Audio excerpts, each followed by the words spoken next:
हम बात करने वाले हैं हिडन लैंग्वेजेस ऑफ यूनिवर्स की। जी हां, इस ब्रह्मांड की भी कई भाषाएं हैं, इसका भी अपना एक मौलिक तरीका है अपनी बात हमें समझाने का।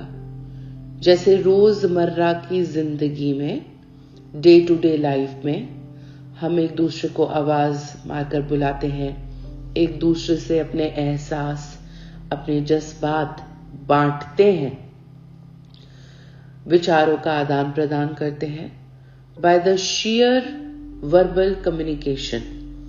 Different languages, you might speak English, I might speak Hindi, Tamil, Telugu, whatever. तो इसी तरीके से जो हमारा नेचर है, मदर अर्थ है, सृष्टि है, उसका भी एक तरीका है हमारे साथ कम्युनिकेट करने का।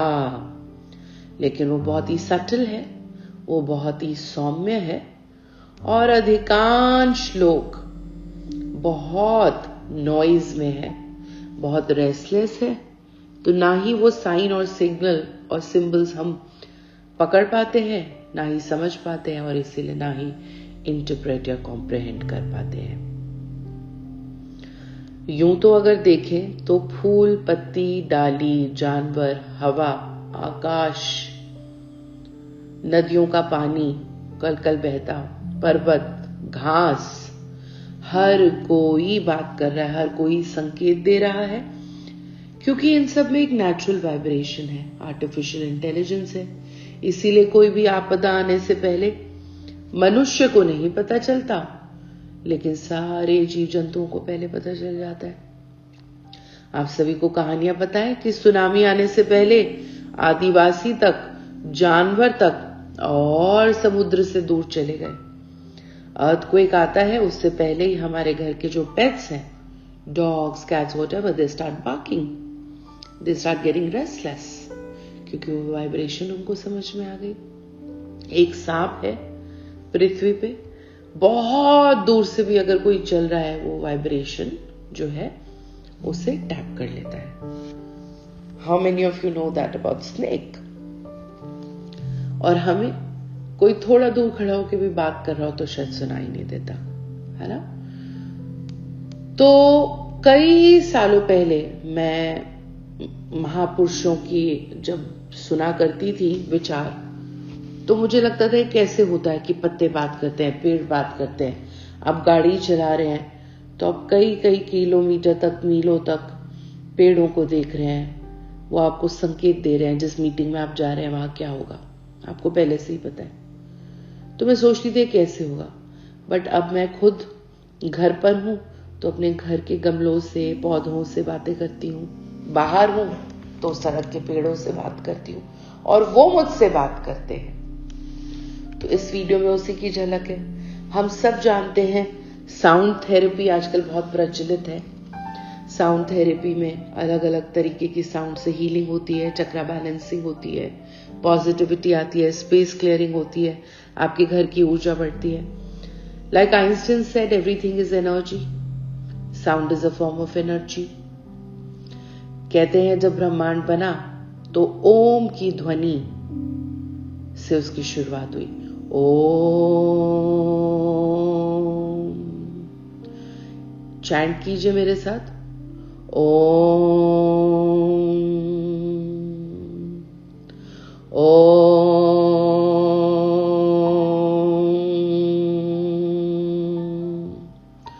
और आज तक युग बीत गए, ओम के उच्चारण से शुरू होकर ब्रह्मांड ओम की ध्वनि पे ही वाइब्रेट या ऑसिलेट कर रहा है। इसीलिए हम जब ओम का चैंट करते हैं तो हमारी वाइब्रेशन सिंक्रोनाइज हो जाती है यूनिवर्स की वाइब्रेशन के साथ, and hence it gives us immense calmness, peace, grounding, solace, bliss. These are some of the keywords.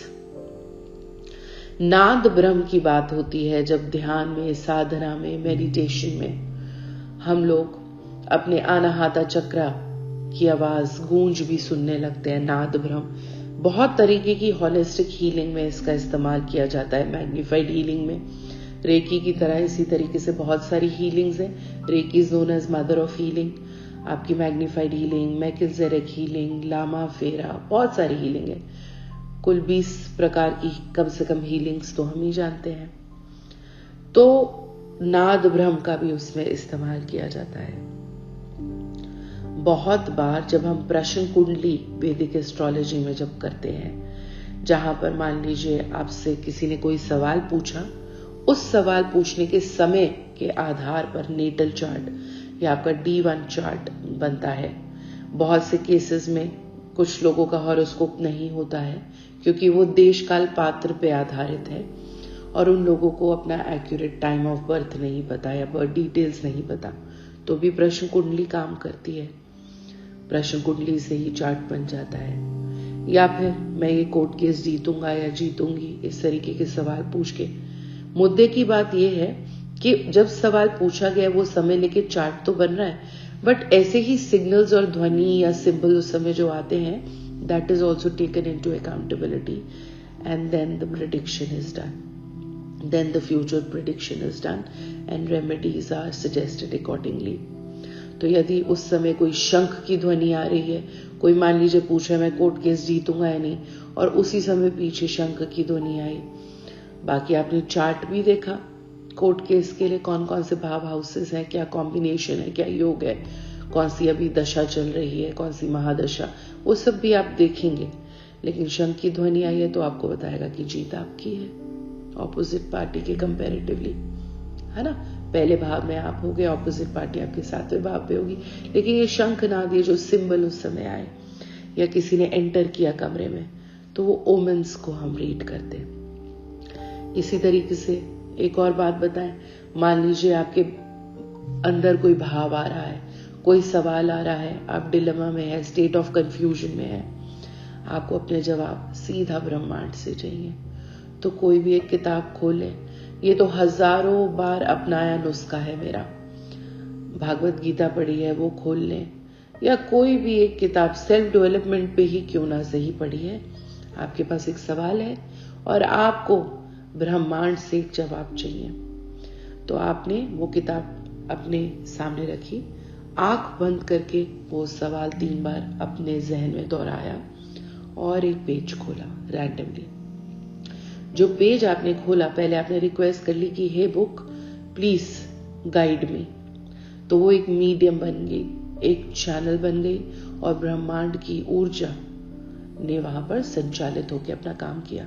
आपने रैंडमली एक पेज खोला, उसको पढ़ा और आप देखेंगे आपके सवाल का जवाब उसी में छुपा है। तो इसी तरीके से there are lot of hidden languages of universe.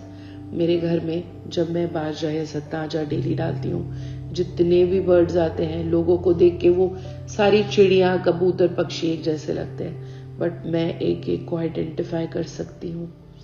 मजेदार बात यह है, जब भी मेरे अंदर कोई उलझन होती है तो वो लोग भी खाना छोड़ देते हैं, मेरे हाथों से दाना जाता है, हर घंटे में बर्तन भरा जाता है। तो उसमें जरा सी भी मुझे परेशानी हुई, वो लोग उसे स्कैन कर लेते हैं, जबकि मैं घर के भीतर हूं और वो बालकनी में है उनका बर्तन, वो खाना छोड़ देते हैं। भले ही अपने परिवारजन दूर है, उन्हें कुछ नहीं पता what I am going through, लेकिन इनको पता है। फिर मैं वहां जाकर अलग अलग मैंने एक्सपेरिमेंट किए, उस पर एक ही सिंबल बनाया, गंगा जल डाला, वो नहीं खाते कि पॉजिटिविटी आए।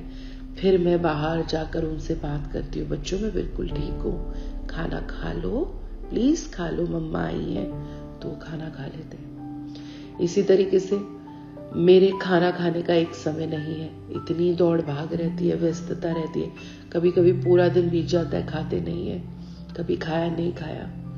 वैसे तो अन्नपूर्णा देवी की कृपा है, किसी चीज की कमी नहीं, लेकिन सामाजिक कार्यों में घिरे रहते हैं, पैशन है, अपने काम में घिरे रहते हैं। तो अलग अलग समय है खाने का, ऐसा नहीं उन्होंने मॉनिटर कर लिया कि दीदी 2 बजे ही खाएंगी तो हम 2 बजे खाएंगे। लेकिन मैं हैरान हूं, मुझे मेरे लोगों ने बताया कि जब मैं खाना खा लेती हूँ उसके बाद वो खाना खाना शुरू करते हैं। तो ये कैसा तालमेल है ये ब्रह्मांड का कैसा अनोखा विचित्र तरीका है कम्युनिकेशन का। तो इन संकेतों को आप भी पहचानना शुरू करें, थोड़ा सा हलचल अपनी कम करें। सटल लैंग्वेजेस हैं ये, इनको टैप इन करने के लिए, समझने के लिए आपकी मनोस्थिति भी शांत होनी चाहिए। मेंटल इमोशनल स्टेट में थोड़ा वेलबींग होना ज़रूरी है। और देखें, ऐसा आनंद आने लगेगा, उसके बाद ऐसा मज़ा आने लगेगा। This is so addictive. Communication बाकी मटीरियलिस्टिक वर्ल्ड पे कम होती चली जाएगी, आप अपने भीतर चले जाएंगे और ये भी एक तरीके की मेडिटेशन होगी। इसी के साथ ये मेरी कामना है कि आप इन चीज़ों को समझ पाए। ये जो नाद ब्रह्म की ध्वनि है, ये जो पूरे ब्रह्मांड की ओम की गूंज है, इससे आपका मिलन हो पाए। खुश रहें, बहुत तरक्की करें। Love you all. नमस्कार।